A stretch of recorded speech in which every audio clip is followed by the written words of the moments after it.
Welcome all. I'm going to talk about access points deployment and how to and how not to. I came across multiple designs that I thought they can be better, but maybe the design itself was not wrong, but more the thinking around the design was wrong, how they came to that point. There are three groups of people. This group one, that is people that look down to their phone all the time. You can know them as your daughters, your sons, but there are multiple people around that as well. And group two, that are mostly the people that are in this room looking up to the access points. All the other people who I did not address is in group three, and I think there's the minority of the world. So we're not going to talk about those people. I'm Mark. I'm working at Jaarworks in Amsterdam, the Netherlands. I achieved my CWNA 1.5 months ago. You can follow me on Twitter, Slack, email, internet, and I'm also a member of the standard committee from the WLA. Keith always said, start with a conclusion. So I start with my conclusion. It's easy. When you do a Wi-Fi design, you need to take in consideration also the technical stuff, the configuration, not only the access point deployment. It's great to have a green coverage in Ekahau or other tools that you use, but there's more beyond that. So take in consideration transmit power. Robert Boardman also said it in his presentation, transmit powers, channels, what do you use, but also other features that you use in the controller, which brand that you're going to use. Other thing, fine-tuning. Don't use best practices. Don't use the standard feature that they have because they are for a reason standard. So fine-tune them, and it depends 42 asterisks. So it depends on the type of network, the vertical wire you're in. If you do in hospital, you cannot just copy-paste that for a school. First on access point placement. All those pictures are from bad Wi-Fi, so they are not new to you. I kind of like the last picture because you see that a lot of times. You see a lot of time that you are designing a network in an environment and think, okay, this is a great spot. But later when you come back, things change. I did some designs in empty rooms, and later we had their metal stuff in there. That was not there when I did my survey. So keep those also in consideration. So that's the deployment part. If you go look to this picture, where do you see the access points? Any idea where they are? Above the ceilings.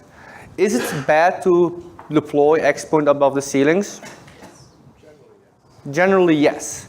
Are there reasons that you want to put them up above the ceilings? Mostly not. But there are, we had one, I mean, in the office for sure not. I don't know why they put them in this office building above the ceiling, but I have museums where they prefer them above the ceilings because of the beauty of the building. But if you put them above the ceilings, at least fine-tune some settings. The left part, left, right? Yeah, left one is above the ceiling. The right is below the ceiling. So you see a big difference it was almost 10 dB difference between above the ceiling and below the ceiling. So the first thing when the manager came to me, I have Skype issues, hang those access points below the ceiling. And now we're going to talk further. When they were above the ceiling, they were all on power level 1 because they didn't see each other access points. RM was there, so RM was not fine-tuned, so everything was power level 1. The reason what happened after that was that 2.4 was way stronger because they go easily through the ceiling than 5 gigahertz. And with that said, you saw that all the clients were connected to 2.4. And you see all the blind spots, the gray areas. So we moved all the access points down the ceiling. And you saw that the power level went to, in this case, to 3. And you saw as well that the clients were connecting to access point to the 5 gigahertz more often. So we have this case, a normal warehouse. Doesn't matter where it is. Where would you place the access points? I would say hang directional antennas in every aisle. Okay, great. This was what came out. When it was designed, it was a beautiful green field. Everything was working great if I could look to the area of coverage. When I did the survey, it was not green. And the reason of that was that the people who hang it up and configure did not look into RM. RM did the settings to 1 milliwatt, between 1 and 3 milliwatt transmit power. So it did not came that far.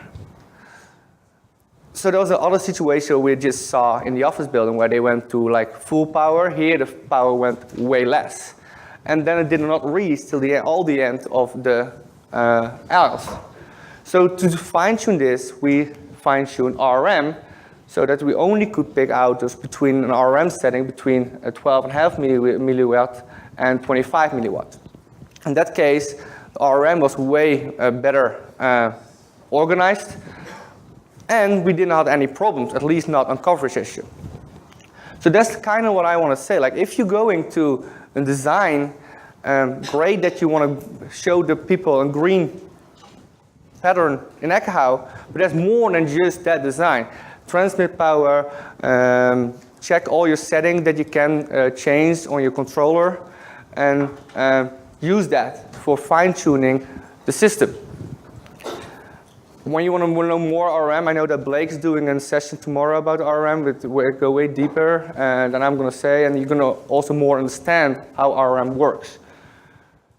So for me, this is what I want to share. But this is what I want to share.